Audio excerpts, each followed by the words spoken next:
ভূমিকম্প হলে করণীয় কি? খুবই প্রয়োজনীয় প্রশ্ন। ভূমিকম্প আল্লাহ না করুন যদি আমরা এর মধ্যে পড়ে যাই কেউ, তাহলে ভূমিকম্প শুরু হলে আমরা কি করব? কোরআন এবং হাদিস আমাদেরকে কি বলে? প্রথমত, একজন ঈমানদার যে কোনো কঠিন পরিস্থিতিতে সর্বপ্রথম তার দৃষ্টি যাবে আল্লাহ রাব্বুল আলামিনের দিকে। তিনি সব কিছুর আগে আল্লাহকে স্মরণ করবেন, আল্লাহর দিকে তার মনোযোগ চলে যাবে।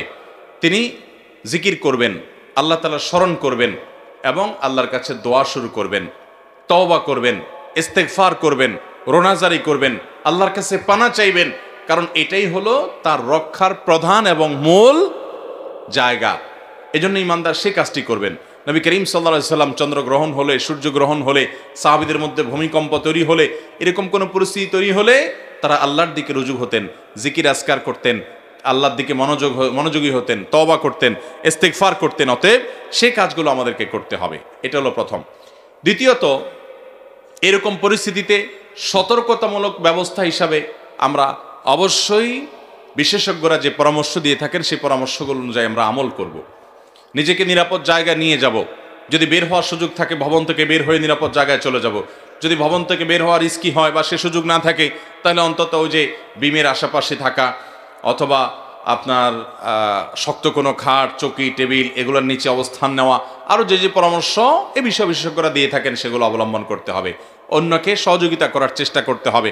একজন ঈমানদার তিনি জাগতিক যে সমস্ত উপায় উপকরণ আছে এগুলো গ্রহণ করতে তার ঈমান তাকে বাধা দেয় না, কিন্তু ঈমানদারের সব কিছুর আছে আগে নজর চলে যাবে, তার দৃষ্টি চলে যাবে কার কাছে? আল্লাহ রাব্বুল আলামিনের কাছে। যে আমার রক্ষা করার একমাত্র মালিক মূলত কে? আমি উপকরণ হিসাবে অনেক কিছু করতে পারি, আল্লাহ চাইলে আমাকে রক্ষা করবেন, না চাইলে রক্ষা করতে কেউ পারবে না।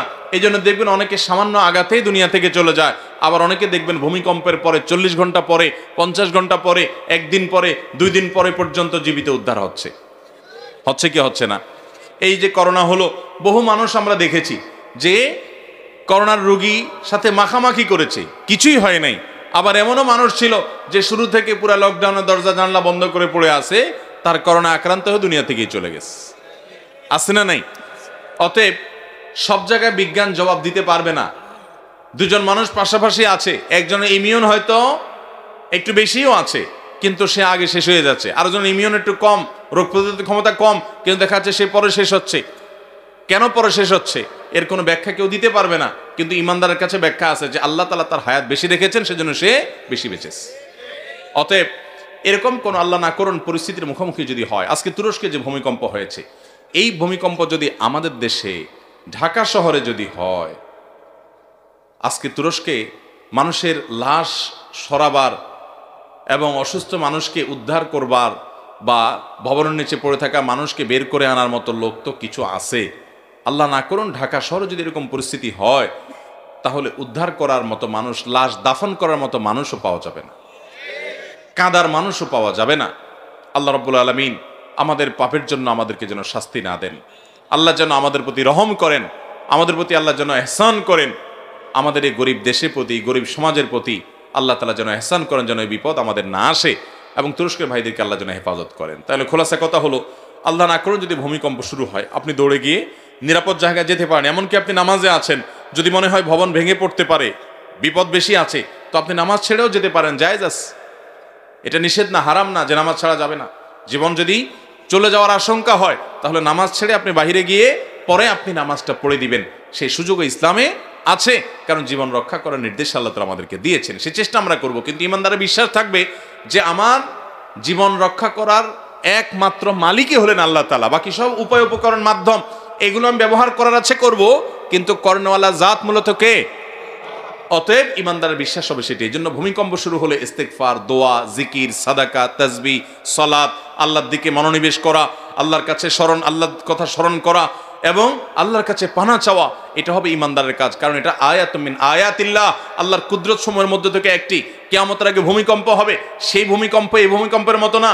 আজকে এই ভূমিকম্প গোটা পৃথিবীর মানুষকে স্তব্ধ করে দিয়েছে, কিন্তু কিয়ামতের আগে যে ভূমিকম্প হবে, আল্লাহ তাআলা বলেছেন যে ইন্না যালজালাতাস সাআতি শাইউন আযীম, কিয়ামতের আগের যে ভূমিকম্প হবে সেটা হবে বিশাল ব্যাপার। তার বিশালত্ব এবং তার ভয়াবহতা কোন পর্যায়ে থাকবে, তার জটিলতা কোন পরিস্থিতি মানুষকে নিয়ে যাবে। এবং সে সম্পর্কে আল্লাহ রাব্বুল আলামিন কোরআনে কারীমে বলেছেন, ইয়াউমা তারাউনাহা তাযহালু কুল্লু মুরদিআতিন আম্মা আরদাআত, সেদিন মা তার দুগ্ধপোষ্য শিশুকে দুধদানকারিণী মা ভুলে যাবেন, দুধ পান করছে সন্তানের কথা ভুলে যাবেন পরিস্থিতি দেখে, ভয়াবহতা দেখে। ওয়াতাদা কুল্লু যাতি হামলিন হামলাহা, গর্ভধানকারীর মার গর্ভ খালাস হয়ে যাবে, তিনি টেরও পাবেন না ভয়াবহতা দেখে। ওয়াতারান নাসা সুকারা, এবং দেখবে পৃথিবীর মানুষ মাতালের মতো পাগলের মতো ছটফট করে ছুটে বেড়াচ্ছে এদিক সেদিক দিক বিদিক। ওমা হুম বিসুকারা, কিন্তু তারা প্রকৃত অর্থে কেউ মাতাল নয়। ওয়ালাকিন্না আযাবাল্লাহি শাদীদ, কিন্তু আল্লাহর পাকড়াও বড় কঠোর এবং বড় কঠিন। আজকে পৃথিবীর সামান্য একটা জায়গায় ভূমিকম্প হওয়ার পর পৃথিবীবাসী নিস্তব্ধ হয়ে গেছে, পৃথিবীবাসী অবাক হয়ে গেছে এবং বিস্মিত হয়ে গেছে যে এইভাবে একের পর এক ভবন ধ্বংস হয়ে সব শেষ হয়ে যাচ্ছে। কিয়ামতের আগে ভাইরা আমার, গোটা সৃষ্টি জগৎ ইসরাফিলের সিংহে ফুৎকার দেওয়ার পর এইভাবে সব শেষ হয়ে যাবে। ইদা জুলজিলাতিল আরদু জিলজালাহা ওয়া আখরাজাতিল আরদু আথকালাহা, যখন সেই ভূমিকম্প হবে গোটা পৃথিবী ফেটে চৌচির হয়ে মাটির ভেতরকার সব বের হয়ে আসবে।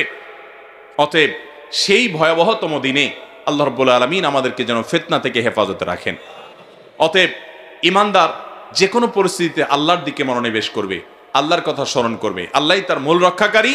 এরকম পরিস্থিতিতে আমরা সেই জিকির, সাদাকা, সালাত, দোয়া, ইস্তেগফার, তওবা এগুলোর ভিতরে মাশগুল থাকবো। নবী সাল্লাল্লাহু আলাইহি সাল্লাম চন্দ্রগ্রহণ, সূর্যগ্রহণ ইত্যাদি হলেও তিনি আমলই করতেন। আজকাল তো চন্দ্রগ্রহণ, সূর্যগ্রহণকে আমাদের যুবকরা এনজয় করে, বিভিন্ন ডিভাইস নিয়ে দেখে উপরে যায়, ঠিক না ঠিক? তথ্য প্রযুক্তির উন্নতি মানুষকে আল্লাহ থেকে অনেক সময় দূরে সরিয়ে নিয়ে যায়। আজ সামুদ জাতির ইতিহাস পড়াশোনা করেন, তাদের ধ্বংসাবশেষ এখনো সৌদি আরবের মাদায়েন সালেহে আছে, জর্ডানের পেট্রাতে, অন্যান্য জায়গাতে আপনার বহু আল্লাহর অবাধ্যদের তাদের ধ্বংস হওয়া সেই জায়গাগুলো আল্লাহ এখনো রেখে দিয়েছেন। 200-400 না, হাজার হাজার বছর আগে ধ্বংস হয়েছে, তাদের এখনো সে নাম নিশানা, তাদের সে আলামতগুলো আল্লাহ এখনো রেখে দিয়েছেন। কোরআনে পাতায় পাতায় তাদের বিবরণ আল্লাহ তাআলা দিয়েছেন। তাদের অনেক শক্তিমত্তা ছিল, অনেক প্রকৌশল বিদ্যা ছিল, আল্লাহর সব ধুলির সাথে মিশে দিয়েছেন। অতএব আল্লাহ চাইলে পৃথিবীতে মুহূর্তের ভিতরে সব ধুলির সাথে মিশিয়ে দিবেন, কিয়ামত আগে সেটা হবেই। এগুলো আল্লাহর প্রতি আমাদের ঈমানকে আরো বাড়িয়ে দেয়, আমাদের বিশ্বাসকে আরো মজবুত করে। কোরআন বলেছে যা, সেগুলোর বাস্তবায়ন আমরা দেখতে পারি। কিয়ামতের আগে নবী সাল্লাল্লাহু আলাইহি ওয়াসাল্লামের ভাষ্য অনুযায়ী ভূমিকম্পের পরিমাণ বাড়বে, গোটা পৃথিবীতে ভূমিকম্প চতুর্দিকে দেখা দিবে, এবং কিয়ামতের ঠিক নিকটবর্তী হয়ে গেলে পূর্বে, পাশ্চাত্যে, মধ্যে 3 জায়গায় 3টা বড় বড় ভূমিধসের ঘটনা ঘটবে। অতএব এগুলো আমাদের সেই কিয়ামতের কথা স্মরণ করিয়ে দেয়। আল্লাহ রাব্বুল আলামিন আমাদেরকে ভূমিকম্প সহ এ জাতীয় বিপদ আপদ থেকে হেফাজত করুন।